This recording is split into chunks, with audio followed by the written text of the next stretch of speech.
Now entering Nerdist.com.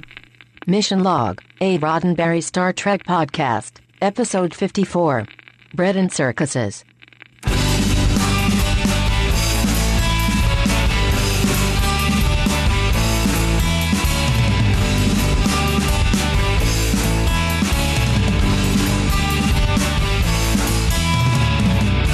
Greetings, citizens, and welcome to another episode of Mission Log, a Roddenberry Star Trek podcast. The public execution normally scheduled for this time will not be witnessed now, so that instead we may bring you an examination of the messages, morals, and meanings of the Star Trek episode, Bread and Circuses. I'm Ken Ray, but you can call me Amicus Briefus. And I'm John Champion, but you can call me Bigus Somethingus. Oh, that's very interesting. I have a friend named Bigus Somethingus. Oh. Let me ask you a question, John. Yeah, go ahead. Do you think it's funny when I talk about my friend? Biggest Somethingus? I'm a big fan of Mel Brooks. Wait a minute, was that Mel Brooks or was that Life of Brian? Oh my gosh! I'm see. Here's the problem. Now I'm the pop culture trap that is my brain. It's a trap. I'm there you go. I'm now conflating Mel Brooks and History of the World and Madeline Kahn being brilliant in that with Life of Brian. That was Life of Brian, though, wasn't it? How dare you? It was Life of Brian. 5 points ahead in today's game. How dare me get it wrong? For those of you keeping score at home, maybe I should do trivia. No. You know what? You're the trivia king. Please. Yeah? Although I'm gonna step in at the end. I hope you're okay with that. I would love that. Special trivia guest star. Exactly. But first, the man with the trivia plan, Biggest Somethingus. Here we go. So Bread and Circuses was filmed in September of 1967. So it's actually pretty early in the season 2 pantheon of shows. And it's actually one of the earlier parallel Earth stories. So this was done before A Piece of the Action. So it might, it's kind of strange that we've hit this streak here of parallel Earth stories. But this is one of the earlier ones. And, you can see the good and the bad in that. I think the parallel Earth stories, well, we'll talk about their strengths and weaknesses. But this is one of the earliest ones. And it's also worth noting that this is the first show that John Meredith Lucas worked on after he was hired for Star Trek. Now, he was already a veteran of TV, and we've talked so far about the other contributions that John Meredith Lucas made to Star Trek. But because this was September of 67, he was officially brought in at this point. This was the first show that he did. And at the time that he arrived and he was being introduced to everybody by Gene Roddenberry, let's just say that tensions were high between cast and crew and production. And there's kind of a pretty well-known story about John Lucas going to set. They were in Bronson Canyon. They were actually filming A Private Little War at the time. And Gene Roddenberry is with them. He's there to introduce him to everybody. And Shatner comes walking down the hill, and he sees that it's Gene, and he does a 180 and turns right around. And John Lucas says that this kind of set the tone for how things were when he came into the show. And you can read the details of that. And a lot of the production history is written about Star Trek. Now, this particular story, Bread and Circuses, was heavy on the rewrites. In fact, the script was being rewritten as it was being filmed. It was written by Gene Roddenberry and Gene Kuhn, and it was based on a story by John Noble. Noble, depends on how you pronounce that, Kneubuhl. See also our supplemental episode coming up with Richard Arnold discussing quite a bit about the backstage intrigue putting this episode together. There was a lot of recycling from the Paramount costume shop here. You have Roman-ish uniforms, you have swords, you have set pieces with the Roman architecture. And it's kind of interesting that there is a memo that is our discovered document to go along with this show from August 10th, 1967, so just very shortly before this was made, about using Paramount costumes, wigs, sets. It's a memo from Gene Roddenberry to Herb Solo saying, hey, now that Desilu and Paramount have merged, what's the possibility of us getting to use their stash of stuff? So we have that memo for you to see, and it's very interesting timing to see how that works out in relation to the production of this episode. So do check it out. And now, Ken, it is my pleasure to hand it over to you for a little actor trivia. Well, you can call me Ken if you want to, though. For this segment, I prefer the name Jamesus Liptonus. Very good. Flavius, who is who's sort of the one of the protagonists, I would say the main protagonist in this episode, at least as far as the people on the planet, is played by Rhodes Reason. Don't know who Rhodes Reason is? Well, neither did I, but there was something about him that made me want to look him up. He's the brother of Rex Reason, Cal Meacham from the movie This Island Earth. Now, if you're like me, you've never seen This Island Earth, but you may recognize it as the movie that's being heckled in the mid-90s classic, Mystery Science Theater 3000, the movie. Love Cal Meacham. Love his voice. And when I heard, there was something that Rhodes Reason said where I can't remember what it was. It might have been the whole line about there's only one, belief or something. Mm-hmm. But there's some line where he gets very sort of stentorian. And I'm like, I know that voice. And yeah, it turns out he's brothers with Brothers of Cal. So I thought that was kind of fun. I like that. I like the Reason Brothers. Yeah. That's pretty cool. I would, did they ever do an album? Did they do a spoken word anything? Yeah, I wish they had. It's sort of like every now and then we come across a voice that I'm like, oh, wow. Like the announcer in this episode, the one who's saying, hey, welcome to the arena. Yes, some great games for you. That's Provider One. And I can't remember his name, but I looked him up and I'm like, wow, no way. That's kind of cool. But no, the guy who played Trelane, actually, it's like if I could have like his voice on a record and then if I could have the Reason Brothers voice on the record, maybe the whole thing could be introduced by, Provider One. I'm kind of hoping the next version of Siri will give you that option. It'll just be the entire Star Trek guest cast. Yeah, I'd settle for the voice of Reasons, honestly. See, there you go. Fine with me. Septimus. That was character actor Ian Wolfe, one of those guys that if you grew up watching TV in the 70s or 80s, as John and I did, you'll recognize immediately as, hey, that old guy who was in, that thing? Yeah, I've seen that. That's pretty much him. That thing, by the way, included Dick Tracy, Amazing Stories, The Facts of Life, The Fall Guy, and really, you can just keep going back to the early days of talkies in 1934. I mean, the guy had a long career. Don't look for him in anything more recent than Dick Tracy, because that appears to be the last thing that he did. Passed away in 92, unfortunately. And I'd say the same goes for Merrick and Proconsul Claudius, but not quite as much. Oh, no. Okay. Having been given no proper name for the duration of this episode, please refer to me as Calculus Maximus.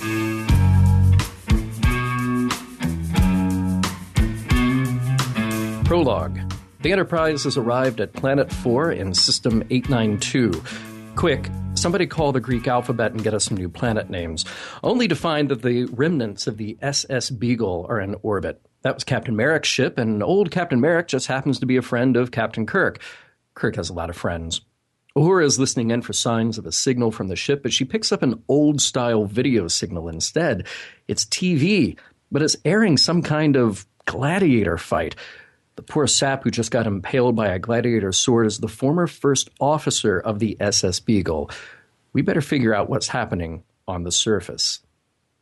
Act 1, the landing party. Kirk, Spock, and McCoy beam down to the remarkably Earth-like planet where they are immediately met by a group of slaves hiding in the caves outside the city. Fortunately, they've had a good talk about the intricacies of the Prime Directive before that moment and don't let on who they really are. Septimus welcomes the Enterprise crew members, thinking that they are from some other terrestrial ship nearby. Flavius Maximus is a little unsure about the newcomers, though. He's a gladiator, and he needs to be reminded by Septimus that their way is peaceful. Kirk puts together the pieces. This planet is a complete parallel to Earth's Roman Empire, only this empire never fell. Even the brand names are after Roman gods like Jupiter and Mars, even though Septimus says they are false gods. They worship the sun. There's another wrench in the works, though. Captain Merrick has been around for a few years, and he is now the first citizen. They really need to find this guy now, especially when Kirk lets on that Merrick was too mentally unstable to pass the test at Starfleet. They head out to find Merrick, with Flavius in the lead, and are soon captured by Roman soldiers wielding machine guns. Act 2. Now chilling out in jail, Flavius explains that slavery is a little more advanced than the landing party may think. They have certain benefits after many rebellions and renegotiations. Flavius says that the message of the sun, though, is that all men are brothers, and that's what bonds them. The guards return to fetch Flavius, who says he will not fight in the game since he is one of the followers of the sun. Yeah, we'll see how that goes when you have to defend yourself in the games. Just as Kirk and company think they have an easy out when the guards are caught off guard, who should show up but the first citizen Maricus himself, and he's hanging out with the proconsul, Claudius Marcus. Well, this is an awkward reunion. Merrick explains that the SS Beagle was so badly damaged from meteors that he had to beam down the entire crew. When he met Claudius, he was convinced to stay rather than going back home and letting the rest of the galaxy know about this planet. Claudius makes an offhand remark about contamination from outside cultures. He stayed because the order of this Roman Empire means that they have had peace for 400 years. It's a world of order and strength. Oh, and those crew members? Well, some adapted, some are dead, victims of the arena. Claudius is ready to add the Enterprise crew to his population and demands that Kirk start having his people beamed down. The guards with machine guns make a helpful case, as does the threat to execute Spock and McCoy. Kirk is holding the communicator with a channel open to Scotty, but he refuses, even after Claudius cleverly throws a prime directive back in his face, and it's off to the games for the landing party. Sure hope they know how to use a sword. Act 3. Kirk's message to Scotty, while being threatened by Claudius, was that everything is okay, it's code green. Scotty knows better, though. They are in trouble, but they don't want the Enterprise to do anything. Just hypothetically, Scotty muses, what would happen if they could use the ship's weapons to lightly, stun the power centers of the city below? We'll have to work on that. Cut to the interior of a TV studio. Sure glad the production team on this episode could pull that together. Kirk is on the dais with Merrick and Claudius, and he's got the perfect seat to watch the woefully underprepared Spock and McCoy face off in a gladiatorial game with Achilles and our old friend Flavius. Spock is doing all right. Maybe something in his Vulcan upbringing has prepared him well for fighting a Roman gladiator. McCoy is about to become gladiator meat. He lucks out, though, since peace-loving Flavius is not in the mood to kill the kindly doctor. That, or he was just really grooving on the replay of the fight music from Amok Time. Don't we all? Spock sees the opportunity to upset the games with a well-placed nerve pinch, and Claudius is beside himself at the total lack of blood. McCoy and Spock are spared, but it's really only to put some more pressure on Kirk. Claudius knows that if he killed them swiftly, Kirk wouldn't care what happened to him. Back to jail. Act 4, Kirk must have tipped the concierge or something because his new digs are an upgrade over the cell he was in before. He walks into a huge room packed with fine furniture, food, and Claudius's slave Drusilla, who is packing very little in the way of cold weather wardrobe. Kirk is intrigued, but he knows he's just being toyed with. Back in the other jail, McCoy and Spock are at turns trying to figure a way out and coming to grips with the idea that they may die in this place. McCoy is grateful for Spock saving his life, but he's seriously at odds with Spock's inability to relate on an emotional level about their predicament. Back in the minimum security prison with Kirk, he's getting to know Drusilla, who's just there to please him by Claudius's order. After a long nap, Drusilla is gone, but Claudius is back and ready to have a chat with Kirk. Claudius is ordering Kirk to die in the arena, but he wanted him to have a pleasant send-off. Claudius respects Kirk as a man, not a feeling he has for Merrick, and he promises a quick death. Oh, and the ratings will be huge. Just as Kirk is about to go live on TV as the subject of an execution, Flavius jumps in out of nowhere to distract the executioner. They must have been working pretty hard on the Enterprise because in all the commotion, the lights dim, and Kirk makes a break for it with a machine gun. He hightails it to the jail where he breaks out Kirk and Spock. Just then, Claudius, Merrick, and a few Roman guards show up to put a damper on the reunion. Claudius orders his men to fight with their swords, and he tells Merrick to watch as these real men are about to die. Something must have gotten into Merrick, though. Like one too many shots taken at his manhood by Claudius, he has stolen a communicator, and he signals the Enterprise during the fracas. Claudius stabs Merrick, but at that moment he tosses a communicator to Kirk. He, Spock, and McCoy are backed into their old jail cell just as they start to beam up. Aboard the Enterprise, Kirk commends Scotty for maintaining the integrity of the Prime Directive with his clandestine power shortage in the Roman city. Spock and McCoy report that Flavius died in the melee, but they sure wish they could have studied this group that worships the sun and figured out how they arrived at a position of peace and brotherhood. Uhura interrupts. She's been listening in on local broadcasts, and one of the Empire announcers couldn't ridicule this new religion. They've all gotten it wrong. It's not the sun. It's the Son of God. Kirk surmises that this planet had its own Caesar and its own Christ, and gosh, wouldn't it be cool to stick around and watch this civilization adapt to a new god? Well, kind of interesting, but not so interesting that we can't zoom straight to the closing credits. I thought that was funny, actually. Wouldn't it be neat to stay? Sulu, get us out of here. Right. Yeah, wouldn't it be neat to... but we can't. Bye. Yeah. Surely there's another historian who would like to stick around, but... Nope, gotta go. Yeah. But you know what? It's another situation where we've just come out of a brutal, horribly fascistic government and kind of said like, well, they're going to be all right for themselves. Well, we have to save that. Let's come back to that. Okay. All right. Because that's actually topic worthy, I think. Well, yeah. Hey, so here's one neat little observation. The USS Beagle, a clever nod to Darwin's ship. Darwin, too, was on a 5-year mission when he went to the Galapagos. I don't think they intended for it to be a 5-year mission, but it turned into one. Really? It's not like it was intended to be a 5-year mission and then he got cut off like in year 3? Right. But fortunately, he came back for the movies and the spinoffs. That's totally cool. Yeah. No, that is kind of a neat nod, especially when you consider how the rest of this episode goes. I know, right? Yeah, right. Kind of weird. But Darwin ends up being, or the Beagle rather, ends up being destroyed. Completely. In this episode. Uh-huh. Interesting. Yeah. Hey, and did we or did we not just introduce a planet to our much more powerful technology and then tell the inhabitants they aren't ready to know about that technology? See ya. Kinda. Well, we kind of did. I mean, what's his name? Claudius already knew about it. Yeah, Claudius knows everything. It's like, here he is talking about the Prime Directive, and it's like, dude, you know the rules better than Kirk. At the same time, though, he's not interested in that new technology. I mean, he's all about what he's got going on right now. And why wouldn't he be? He's top of the heap. Yeah, well, true, but he likes some of those fancy heaters, if you know what I mean. Except he apparently had access to them and chose not. I mean, think about it. Once Merrick lands there, and once Merrick toadies up to Claudius, Merrick would have given him anything. Would have given him anything he wanted, and apparently Claudius did not want phasers. Another thing to point out, interesting parallel to the Omega Glory. We kind of have that same thing. Septimus here is confusing the lights in the sky with heaven. But in this one, Kirk refrains from correcting him. Unlike with Cloud William, and Kirk's like, no, those lights in the sky, those are planets, and we're from there, and blah, blah, blah. But, I guess the Prime Directive had already been blown in that case.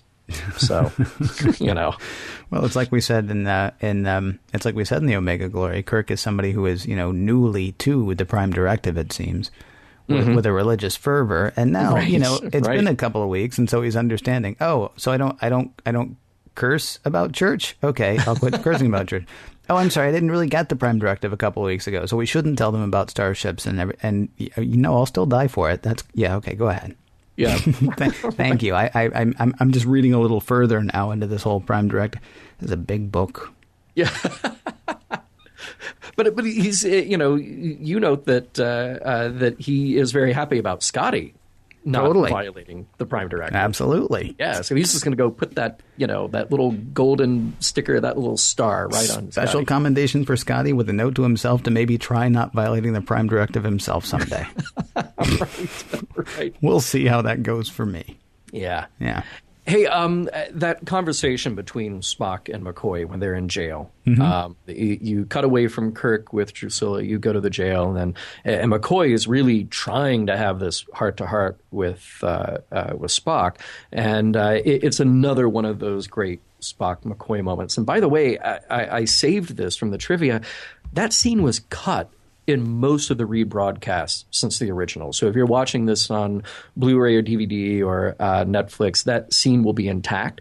But that whole dialogue was either cut down or cut out if you caught it just on the regular broadcast after the original. And it's too bad because it's very thoughtful and honest. And I think it's some of their better dialogue that they have. It's less about bickering. And because very often it's played for comedy when they do that. It's less about bickering and more about kind of the gravity of the situation. And McCoy is sort of reaching for anything. But it strikes me as a very dangerous move on McCoy's part, actually. Really? Why is that? Well, because, we've acknowledged before that Vulcans keep themselves so in check because their passions run so strong. So what McCoy's going to do is wait until he's locked in a cage with the Vulcan and then start poking him, like a bear, except he's in the cage with the bear. You know what? You don't let your guard down because you're afraid to feel, because you're afraid of your humanity. This could have gone very poorly for McCoy. So it ends up with McCoy and Spock almost bonding over how worried they are about Kirk, who, by the way, is right then getting laid. Right. So, it's good that they had that moment. But, their bonding moment is, oh, I hope the captain's okay. And the captain's like, yeah. Captain's sleeping it off. Yes. Yeah. Yes, he is. He's fine. He tends to be. Indeed. I do want to point out the other guest stars, William Smithers as Merrick and Logan Ramsey as Claudius. They may not have had quite as illustrious careers as the other guest stars here, but it's kind of interesting that the Merrick character is so spineless. And he's kind of weak. Like, I don't think he's the best guest star actor we've had on Star Trek. But then he's got to stand up to Logan Ramsey, who is just chewing that scenery. He's kind of awesome. So I like their dynamic, and I like the constant put downs that Claudius is throwing at Merrick. Like that's just kind of entertaining in a weird, sick way. Was he doing that before Kirk got there, though? Because I got the impression that Claudius was almost, I don't want to say enthralled with Merrick, but at least he was pleased that he was learning something new about him. But then the second another off-worlder shows up who does have a spine, then he's kind of like, wow, it turns out you are not so much. Yeah, right. You were just the first off-worlder I had seen. So I thought that was pretty neat. But now that I've seen a real one, I see him kind of keeping Merrick as a pet, kind of at that point. Well, yeah. But then he's got Kirk, and he's like, wow, this is a real man. Cool. Yes. Well, except he's not going to keep him as a pet. He's going to kill him. Well, all in fun. Or have him killed. But the ratings, oh my God, ratings bonanza. Or I'm sorry, oh my gods, if I'm Claudius at that point. Speaking of gods, I got one question. Yeah. Bones says in this episode that Rome had no sun worshippers. I can't remember. Did he meet Apollo? Right. Because I know Apollo is a Greek god, but then I did some quick looking up online because I was like, well, who's the Roman, correlation? It's Apollo. Yeah. He's actually called Apollo in both of them. So, to say that Rome had no sun gods, he met one. Yeah. He met it. That's why I can't remember if he was on the landing party that actually met Apollo. I don't think he was, now that I think about it. But certainly he must have heard the stories. Yeah. He got back the next week, and they're like, so what'd you do last week? Nothing.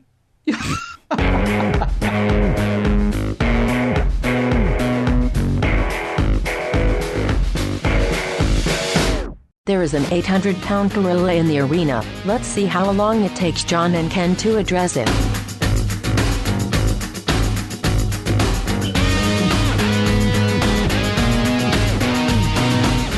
Bread and circuses, Ken. I think pretty much everybody knows, but it bears repeating that it is a reference to the idea of placating the masses by providing enough food and entertainment so they don't revolt. Yeah. If they have the bare minimum and keep them distracted, then they will not be aware of maybe the gross iniquities thrust upon them by their government.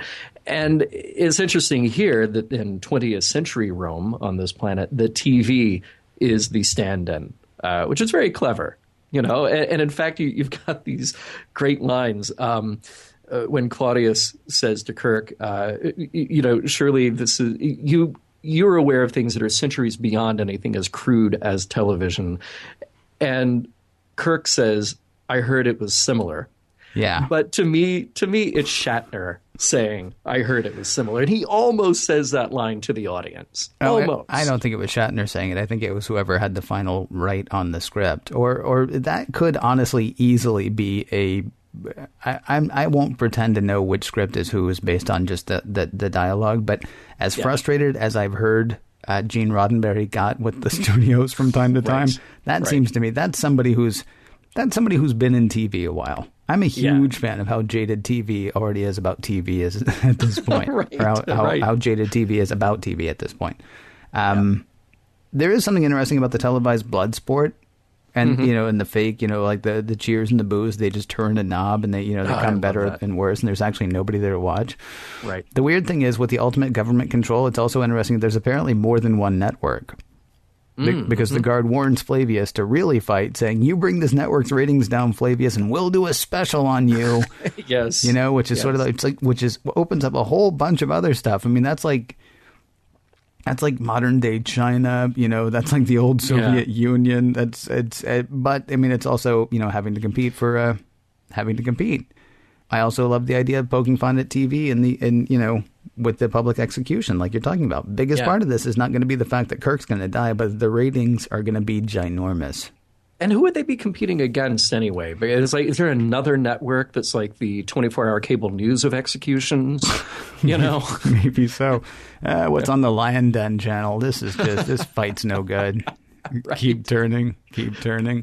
Oh, I hear Caligula's got a special tonight. Oh, that might be worth watching. Oh, hey. Yeah, that's after hours. Yeah. That would be. Network XXIII After Dark. But yeah, I think that whole thing is a lot of fun. And it's something that gets returned to in pop culture all the time. The Running Man. I love that movie. The idea of completely lampooning and blowing apart the sick fascination that the audience has with increased blood sport on TV. And you kind of watch that movie and you go like, okay, maybe when this came out it was shocking, but now you look at reality TV and you think, yeah, I could see this happening one day. Yeah, it'll come. Sadly, it may. Yeah. Rollerball was another one that I thought of. Oh, yeah, of course. Yeah. Right. Which was a few years after this. Running Man didn't hit until like 86, 87, I suppose. But yeah. Interesting to see them start, sort of pursuing this idea in the late 60s. Yeah. Let's talk about Merrick a little bit. He has this strong conservative streak, and I mean that with a little c, because he says like this is a conservative world, particularly when it comes to the contamination of bad ideas. Like he's totally drunk the Kool-Aid when he gets down there. I think part of it might be just self-preservation. Like, hey, I've got a good gig if I can be Claudius's toady.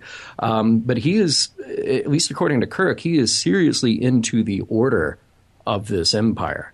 And you touched on interesting things about his character makeup.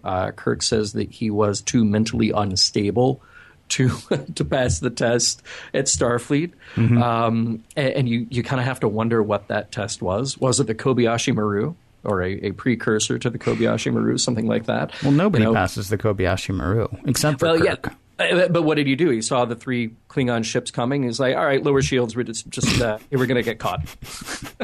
Just let him take a shot at us. Ensign, bring me a bedpan. Right. I don't know what that would be.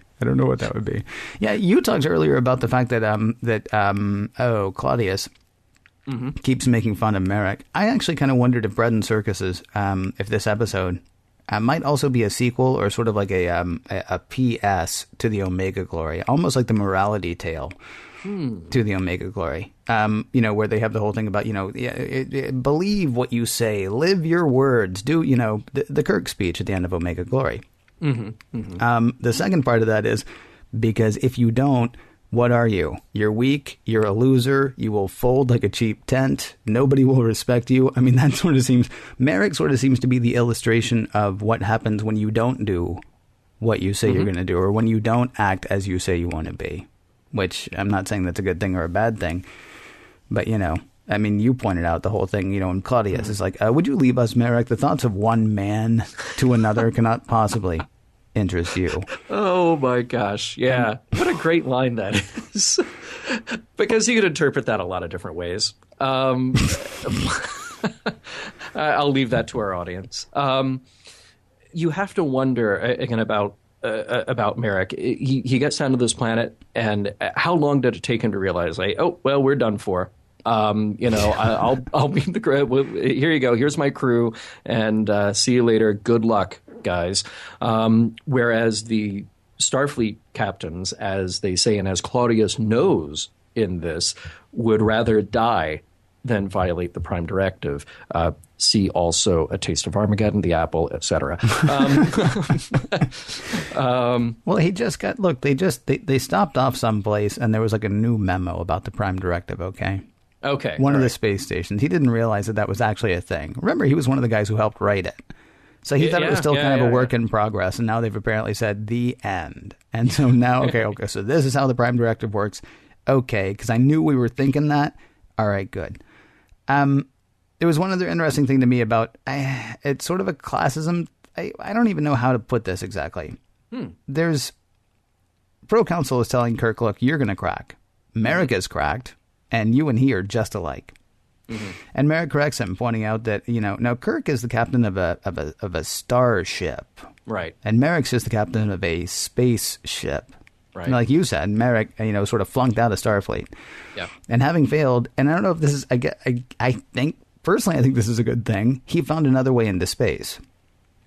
But sort of like the quicker way into space. Like, what did he join? Like, not the Merchant Marines, but like the Merchant Service or something like that. Yeah. So it's like a lesser branch of the military, I guess, in some way. And I know you're not supposed to say that there are lesser branches, but I mean, not everybody is going to be a member of SEAL Team 6. Right. Yeah. Okay. Yeah. So let's say let's make that comparison. Kirk's SEAL Team 6 and Merrick is, somebody who's mostly on kitchen patrol, I guess. Right. I don't know. Right. So the interesting thing is Merrick's guys would actually be, kind of tough guys. In fact, they might be too tough for Starfleet, right? I don't know. There's just kind of a weird thing. I mean, there is very much disrespect for Merrick because he didn't go through, everything that Kirk went through. But at the same time, his people are kind of tougher in a way. If fighting was fighting was all that they were about, that would actually make Merrick and his people the best. Although Merrick doesn't seem to be much of a fighter either, but his people must have been, because Claudia says at one point, "Look at them; they can't fight. Your people fought better than this, Merrick." But I don't know. It was just kind of an interesting. That would be an interesting thing to explore if we were going to explore it. That's not really the story they're telling here. Well, but hang on. But this also means that the men under Merrick's command are presumably not as smart as Merrick, and we know that Merrick is not nearly as smart as anybody on the Enterprise.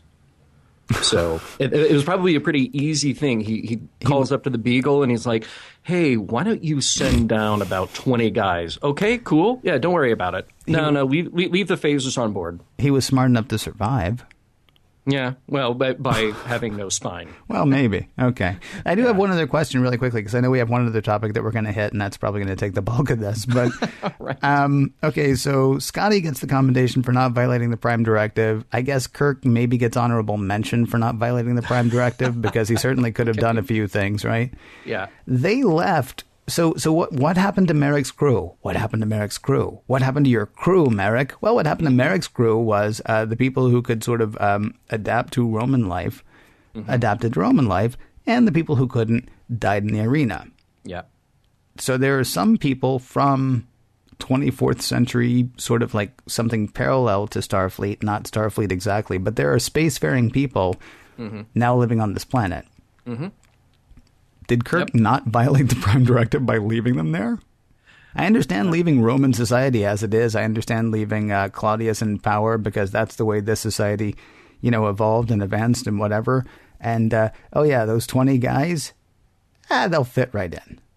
Well, remember, they've been there at least 6 years now. Yeah, that's true. They're probably in good hiding, and what are they doing? Well, they're eating and they're watching gladiator fights on TV. You don't know that. They could be building phasers and trying to take over the society. Well, it's true. They could be contaminating people with ideas of, space being a final frontier, not just this, thing with, things shining down on you in the middle of the night. Well, you know what? Good luck to them if they are. Maybe this is another planet we should come back to in a few years and see how they're doing. Viva la resistance. That's it. Right. Exactly. Right. They're the moles. Okay, so Ken. Yeah. I believe it was last week or the week before. You pimped me out and you said, "Okay, you want to talk about the big topic? you want to bring up the big one here?" Yeah. So I ask you, Ken, you ready to bring up the big topic? No, I think you're ready to bring up the big topic. I think I actually have less to say about this than you do. Well, I kept trying to think about how I really felt about this. Throughout the episode, we were given the idea of the people on this planet worshiping the sun, S-U-N, worshiping the big fiery ball in the sky. Mm-hmm. And then at the very end... We're only given that idea once. Well, right. I mean, it's one cut where you see that. Mm-hmm. I mean, apparently wordplay is not something that happens in the 23rd century. No, they're totally bereft of the idea. Because when they say followers of the sun, and then they say all men are brothers, in that great Cal Meacham voice. Well, in that Cal Meacham's brother's voice. When they say that, I'm like, oh, okay, the sun. No, apparently not. Spock knows more about television and about driving a standard transmission car than he knows about the Son of God. Yeah. Or, and then, in Earth history, anyway. Right. So we get to the end, and it's up to Uhura to just really hammer this home to the three guys on the bridge who have been on the planet now for days, saying, no, you don't get it. It's the Son of God. And then it sort of everybody clues in, and Spock's like, okay, I get it now. Duh. And they assume that this parallel history plays out exactly the same way. And of course, this is the big... Kirk actually says this planet had their own Caesar and they had their own Christ. Mm-hmm. And I actually just don't know how I feel about it. I'm trying to still kind of work this out in my head. To me, the worst thing about it is that it's a sort of gratingly lazy storytelling, kind of like with the Omega Glory. When we stop using sort of metaphors and the grand vastness of space, the ability to tell really just wide open stories, and instead we kind of spoon feed the audience with the exact duplicate of what we're discussing. So instead of there being a discussion anymore, it's just like, nope, here you go, boom, metaphor right down your throat. And, the reveal of the Son of God could have been taken a few ways. I think for those who believe in this divinity aspect and think of it extending beyond Earth, it's kind of a ham-fisted way to just retell the same story. Okay, this guy comes here, saves them, and now you have a new religion of brotherhood and peace and love. And otherwise, I think you have the parallel here where you're just talking about a revolutionary individual, and there are a few in this episode, like Flavius, who buck the status quo in the favor of freedom, I think the greatest defense of that final scene is that I think it doesn't really have any impact anymore. For those three on the bridge, it's sort of like an, oh, okay moment, not an oh, wow moment. Since the parallels, the things we're expected to swallow with a grain of salt here are just all over the place. I feel like there's not a statement here about religion or God or anything one way or the other. McCoy earlier on in the episode says that they represent many beliefs, and it's Flavius who kind of snaps back. There's only one belief, you know? So I guess I'm sort of left the way that I was at the end of the Omega Glory. I wanted it to be more clever than it was. And particularly when we know that this episode is written by Gene Roddenberry and Gene Kuhn, who should know Star Trek better than anybody, sort of what are we left with? What are we supposed to think about this? Because either you say, well, on this planet, they have their own revolutionary leader who will finally get them out of this fascistic style of government, where really that's what we're concerned about. We're concerned about the fascism and the death. and less so specifically about what they believe. The people on that planet are concerned about what they believe, but to us as outsiders, we shouldn't necessarily be concerned about what they believe. And then from a religious standpoint, well, what does that say? Does that say that every planet has its own visitation by the Son of God? This is something that he does, is it goes around planet to planet and replays the same story in order to save a certain group of people there. I'm kind of flummoxed by this, Ken. Well, I mean, back up a little bit. Nobody actually said that there was a divinity to the sun that they're worshiping. I mean, all we know is that there is a parallel in the way each of these planets has evolved, or has gone through existence, right? I mean, it's not assumed, I don't think, by Kirk, Spock, and McCoy that Jesus is the Son of God. It is assumed that what happened here on Earth is going to happen there as well. And so maybe that leads to good things, maybe it doesn't. Now, you say there's not an oh wow moment. I felt like there was an oh wow moment from everybody except for Spock. Like Spock's just kind of like, oh, do I say anything? Do I not? You know, but Kirk and McCoy kind of get like almost goofy grins on their face. Yeah. And I don't know if that is just, won't it be neat to see, you know, how this plays out here as opposed to how it played out, you know, on Earth. Or if they're actually thinking, wow, this is going to be such a fantastic thing because, I don't know, they hit upon the idea and, well, they don't hit upon the idea. It's explained to them. And when it happens, they're kind of all smiles and hey, neat. You know, a religion and or a philosophy based on love and total brotherhood, you know, glossing over, you know, the Crusades and the time that Christianity has been used to justify bigotry and wars and, you know, all kinds of horrible things. See also, you know, other religions. So I'm not just bashing Christianity here. I'm not even saying that religion is bad here. Although, you know, I'm sure to some people listening, it sounds as if I am. I am saying the goofy grins on their faces seem to indicate that this is very much a past thing. So far back in memory that they can recall television before they can recall Jesus. It just feels like it with the passing time, it's lost its rough edges, it's lost its bad associations. Who knows? Maybe Kirk is just interested, like passing, like, oh, wouldn't it be neat to see how that happens, you know, this time as opposed to the last time. And the weird thing though is we're drawing such a parallel for something that is not running parallel. Yeah. So apparently 2,000 years ago, there became these followers of the sun, but they're still slaves and they're still living in caves. And 2,000 years later, I mean, there's like, what, 12 of them? Right. No, there were 12 of them, including the 3 from the landing party. So there's like 9 of them, at least with Septimus and Flavius. Right. And so this idea that this is going to blossom, I mean, I think it's actually Spock who says eventually a better, you know, something better will take the place of the imperialistic regime that's there. I'm not seeing evidence of that, which struck me as kind of odd. Now, the other thing, though, back from all of this, I think it was a couple of weeks ago. I can't remember which episode it was exactly, but you said this is just about getting off the planet. There's nothing here about, you know, whether we care or not. You're saying that in this episode we care about sort of the imperialistic or fascistic society.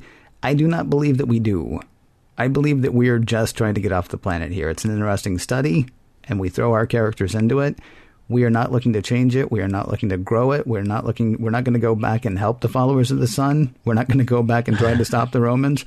We're going to try to get out and leave this as it was. It's like, I can't remember if it was in one of the supplementals. I can't remember if it was Scott Mantz or if it was the other person whose name I always forget. Mark Altman?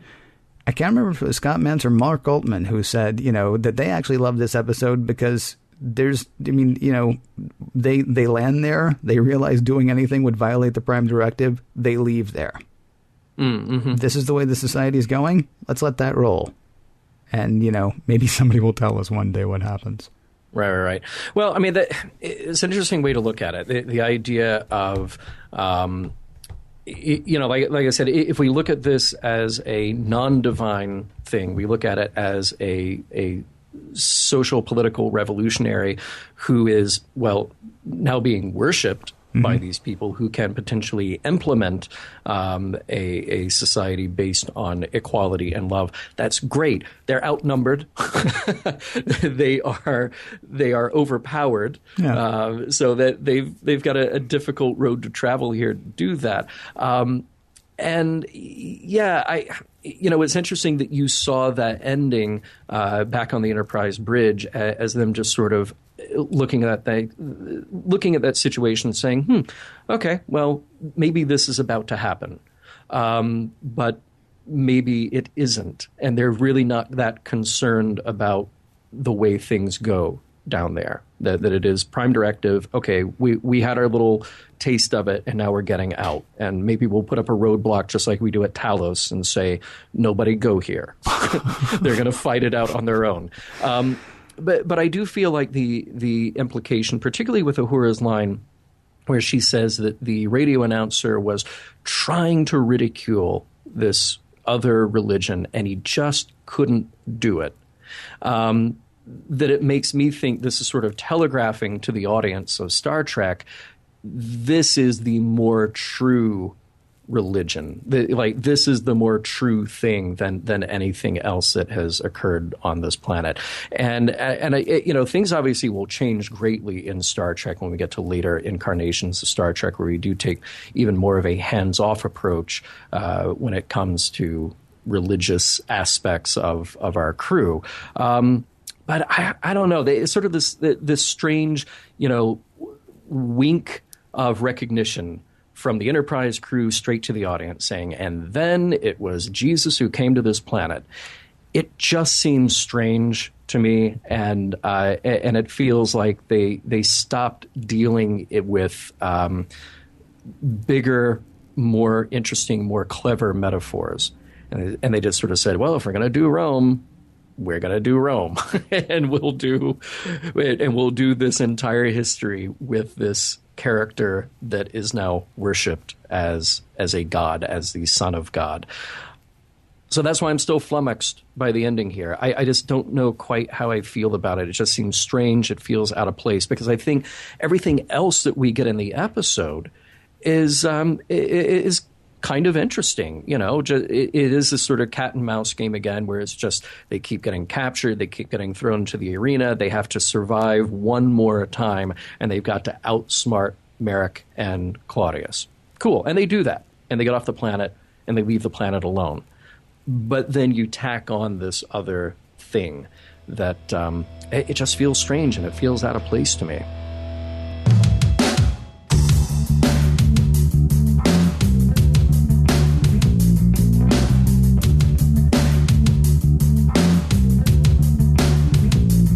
Calculus Maximus doth decree, the hour for discussing the lasting import of bread and circuses is upon us.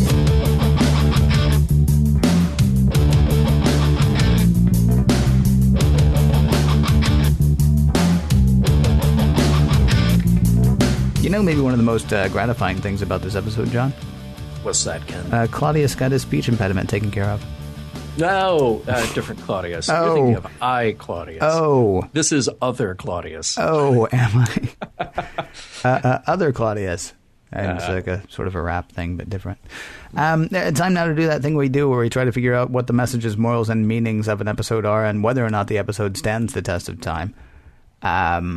Interesting that we're talking about an episode that sort of spans a whole bunch of time. I'm curious, John. Which do you want to do first? Do you want to do whether the episode stands up, or do you want to do the messages and morals and meanings?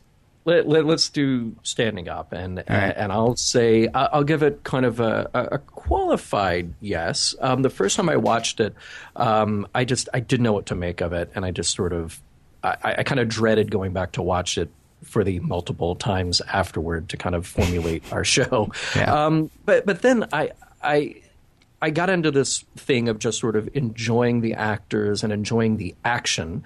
It is dark, and the clever little swipes at network TV and ratings and all that's fun, and it is smart, Yes. But then the other stuff in the show, I think, undermines all of that clever, dark commentary. So it mostly stands up. They just sort of I think, pull their punches at a certain point. What about you, Ken? Well, what this episode suffers from, it seems to me, as far as being a production, is 50 other years of television and movies.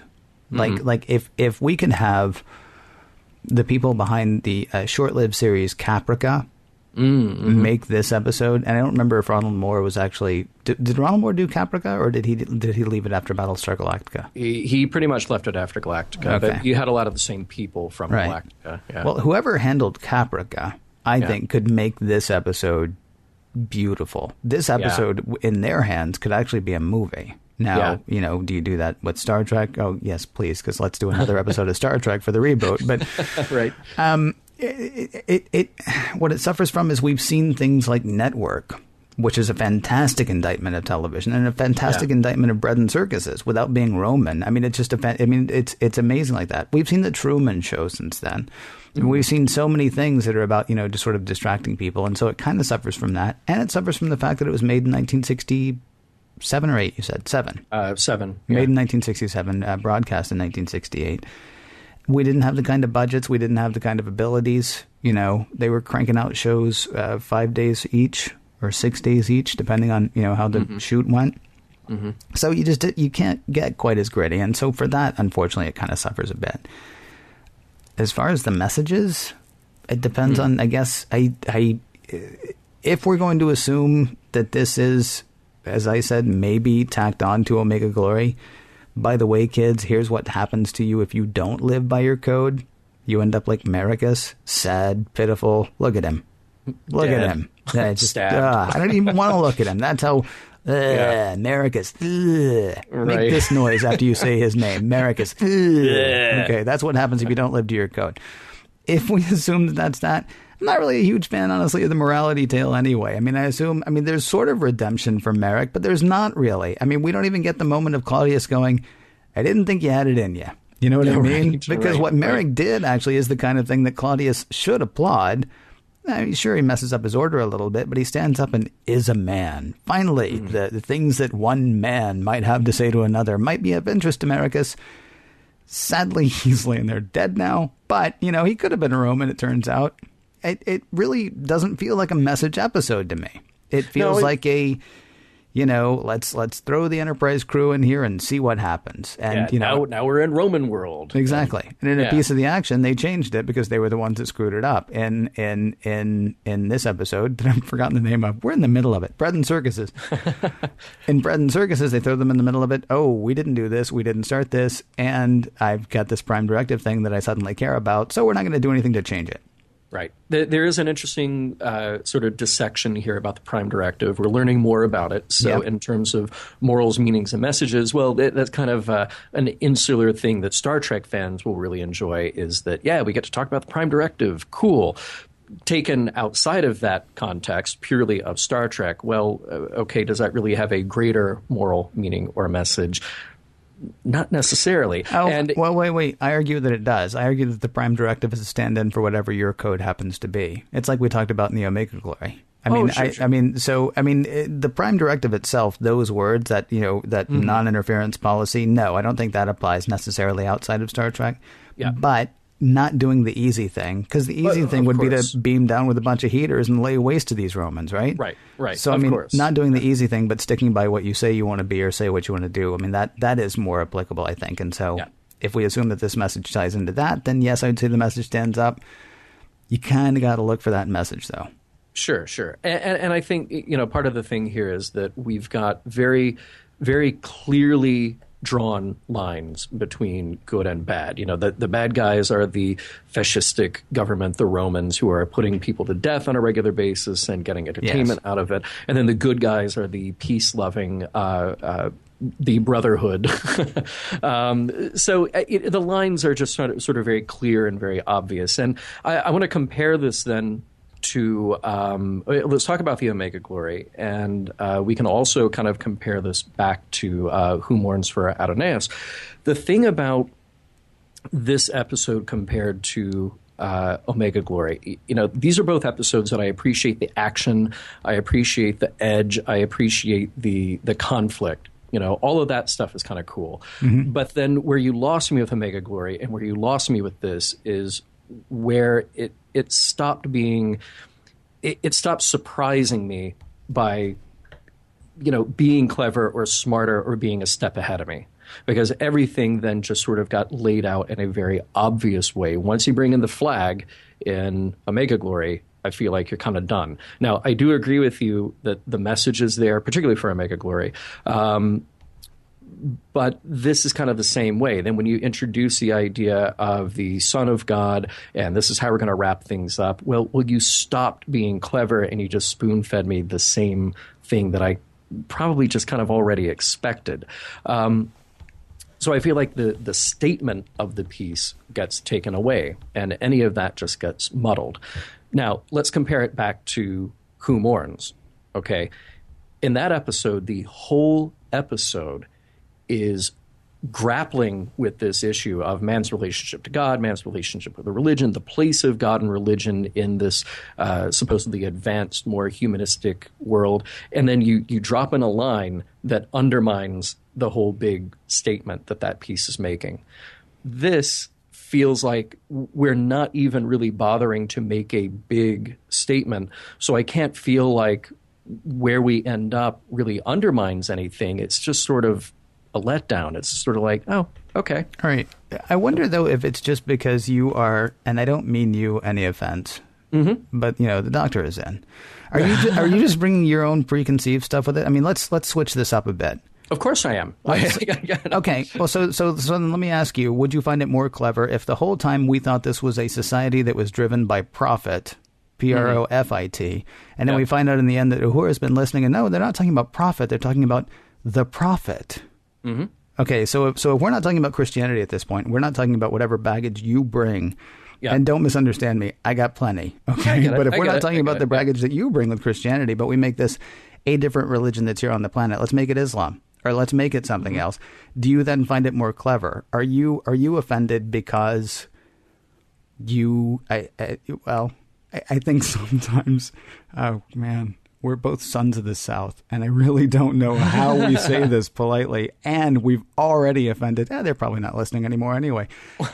You got stuff about Christianity. I mean, you just do, and it's okay. I mean, some people do. I have some stuff about Christianity. I think ours is a little bit, yours and mine are different from each other's, and certainly different from a lot of other people's as well.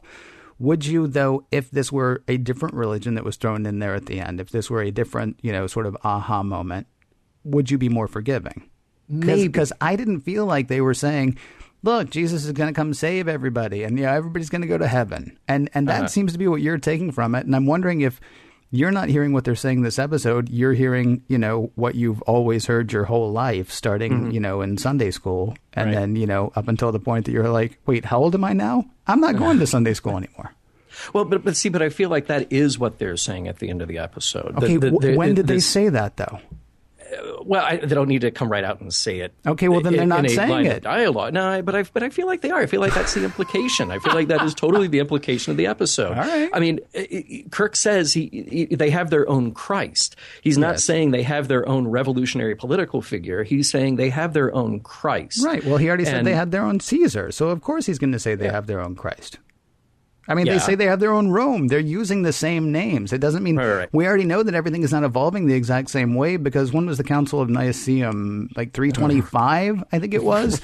So at that point, I mean, when Constantine makes Christianity the religion of the Roman Empire, okay, we're only about 350 years out of we're 323, 325 AD. Okay, it happens around then.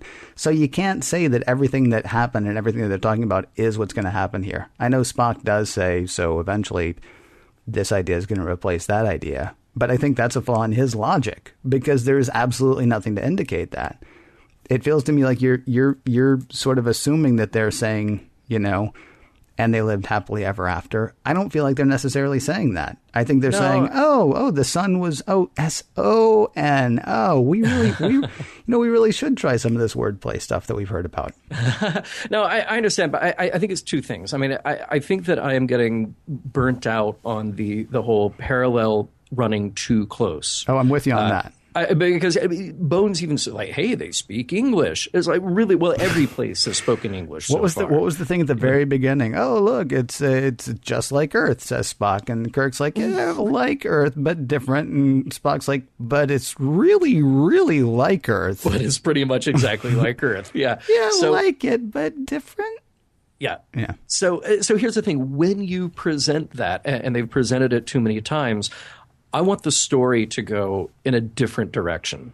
I don't want it to be an Earth-like planet and Earth-like things happen that also happen to be exactly what happened in Earth's history. Like, that's the thing that sort of infuriates me about Earth-like episodes. And I understand that it's totally a product of the budget and the production limitations of the show. I get that, absolutely. So I can accept that, but we're kind of talking about two different things here. My frustration is the story running too close a parallel. So when you just decide, well, we're not only going to show you a parallel, we're going to hammer it home to make sure that you understand that this is absolutely a parallel. Previously in this episode, when I was talking about the idea of whether or not we say that this character, the Son of God, is a character to be looked at divinely or as a social revolutionary, is kind of beside the point, because all the Enterprise crew is interested in seeing is like, oh, look, this planet will probably change. It's just taking them a long time to get around to that change. Actually, all the Enterprise crew is interested in seeing is this planet in their rearview mirror. Yeah, right. They want to get home. Yeah. Let's get out of here. No, not even get home. Just get away from here. Anyplace else. Yeah. Hey, can we go back to the gangster planet, please? Let's see how things are working out for them. Hey, are we smart enough to talk to the Meterons yet? Yeah, right. Maybe we could go see them. How's Trelane doing? He must be 6 now, right? Yeah. Let's go anywhere else. Hey, it'd be more fun than doing this. Okay. That's a callback to a couple of weeks ago. Yeah, good job. Yeah. So my frustration with the episode is less to do, it's partly about the attachment to a very specific kind of religion and maybe it is just shorthand, maybe it is just sort of telegraphing to the audience, but I feel like it's too much on top of too much. We've had too much of the Earth parallel. We've had too much of the exact replay of Earth history. And they keep justifying it in different ways. They justified it very differently in a piece of the action because you could say this is a highly adaptive society. They take whatever they can get from outside influence and they just run with it. So, okay, you build up a justification for it. Here, there's really no justification. Hey, look, we landed in ancient Rome that is now 20th century Rome, and the religious political aspects of this are going to play out the same way as well, or kind of the same way.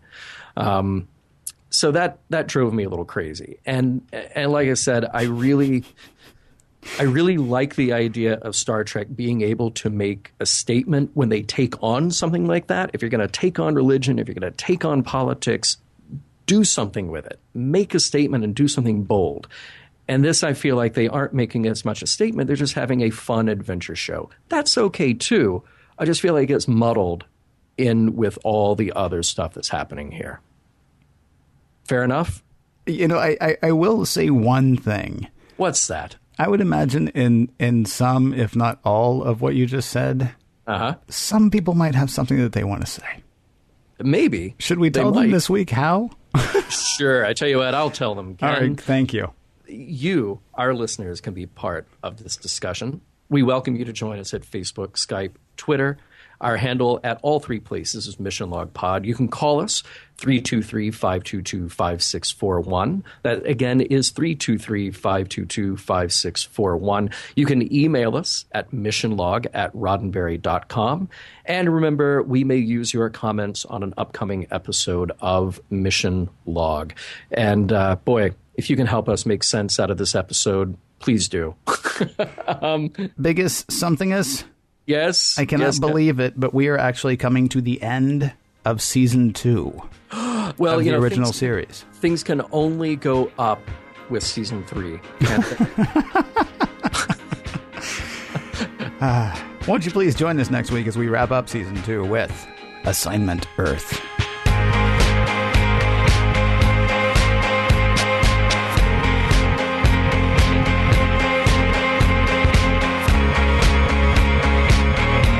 Some of the music for the mission log provided by Warp 11, online at warp11.com, and from the album Messages, by Key Theory, free to download at kitheory.com.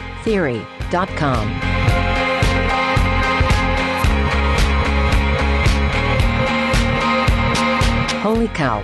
We are 2/3 of the way through the original series. I need to start working on my jokes about cartoons soon. End transmission.